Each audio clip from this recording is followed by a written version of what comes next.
Agora, então, vamos para o princípio 3. Então, eu vou tentar sempre ir retomando para a gente pegar o fio da meada. A gente já identificou todos os perigos, avaliou cada um desses perigos, o que era ponto de controle ou o que era ponto crítico de controle. E agora, a gente vai estabelecer limite crítico para a medida preventiva que esteja associada a cada ponto crítico de controle. Então, o que é um limite crítico? O limite crítico é um critério que deve ser cumprido para cada medida que está associada a um ponto crítico de controle, para a gente ter certeza de que o produto é inócuo, que ele está saudável, né? E cada ponto crítico de controle pode ter um ou mais limites críticos associados a ele. Então, de novo, a gente vai usar aqui como exemplo a questão da cocção do alimento. E aí a gente pode estabelecer, a gente nem é a gente que estabeleceu a legislação, já estabeleceu para a gente, né? Que os alimentos têm que atingir uma determinada temperatura durante a cocção no seu centro geométrico para a gente garantir a inocuidade desse alimento.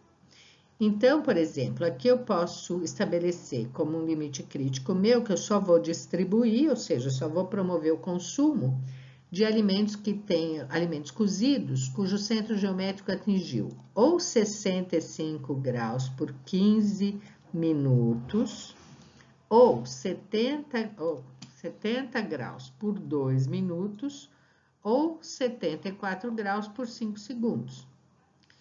Então, isso aqui é uma coisa, uma medida que vocês já estão careca de conhecer, porque a gente já falou em outros momentos, né? Na indústria de alimento, você pode trabalhar com essas temperaturas estacionadas por um período longo, 65 graus por 15 minutos, por exemplo, ou 70 graus por 2 minutos. Na cozinha, na produção de refeição, a gente trabalha com 74 graus por 5 segundos, medindo a temperatura no centro geométrico. Então, esse é um limite crítico, por exemplo, aqui. Vou citar um outro limite crítico que a gente já viu nas aulas de boas práticas. Então, por exemplo, manipulação de alimento em temperatura ambiente. Meu limite crítico é 30 minutos. Então, veja que aí já não é temperatura, eu estou medindo também, mas é no relógio. Se o local tiver uma temperatura controlada, né, de resfriada de 12 a 18 graus, eu posso ficar por 2 horas. Então, meu limite crítico requer 2 equipamentos. Um para medir a temperatura ambiente e um segundo equipamento para eu medir o tempo de exposição a essa temperatura. Então, acho que o limite crítico, acho que é muito fácil da gente compreender este conceito. Bom, e onde é que eu vou buscar informação para estabelecer esses limites críticos? Então, em primeiro lugar, são as publicações científicas, que assim, esses limites, como a gente está lidando aqui com questões muito sérias, voltadas a micro-organismos, a toxicidade, coisas assim, a gente tem que se basear em conhecimento científico. Então, as publicações científicas são um ponto de partida excelente. Outra é a legislação. Em especial, a gente aqui em São Paulo, tanto na legislação estadual quanto na legislação municipal, ambas trabalham com informações sobre vários limites críticos para a gente, que já ajuda muito nesta tomada de decisão.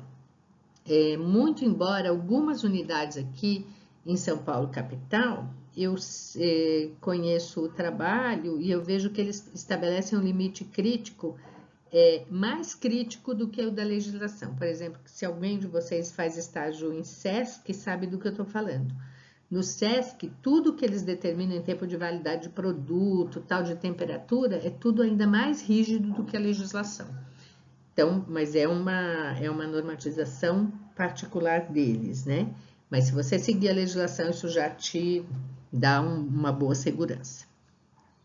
Outra fonte de informação são estudos experimentais, que a gente pode estar buscando também em artigos científicos ou conversando com especialistas, né? Tá aqui, ó, contratar especialista para trabalhar com a gente nisso, principalmente pessoa que domine muito o conhecimento de micro-organismo e micro-organismo patogênico, são parceiros excelentes nisso.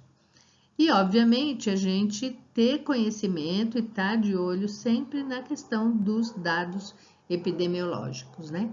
Então, conhecer os dados epidemiológicos do Brasil, e aqui em São Paulo, eu já tive a oportunidade de mostrar para vocês, aqui na capital também a gente tem esses dados com facilidade, onde buscar aí nos sites da prefeitura, né? Então, tentar ter todas essas informações para você estabelecer os limites críticos de uma forma adequada, tanto do ponto de vista adequado que seja seguro para o alimento, quanto que seja adequado do ponto de vista de ser passível de executar.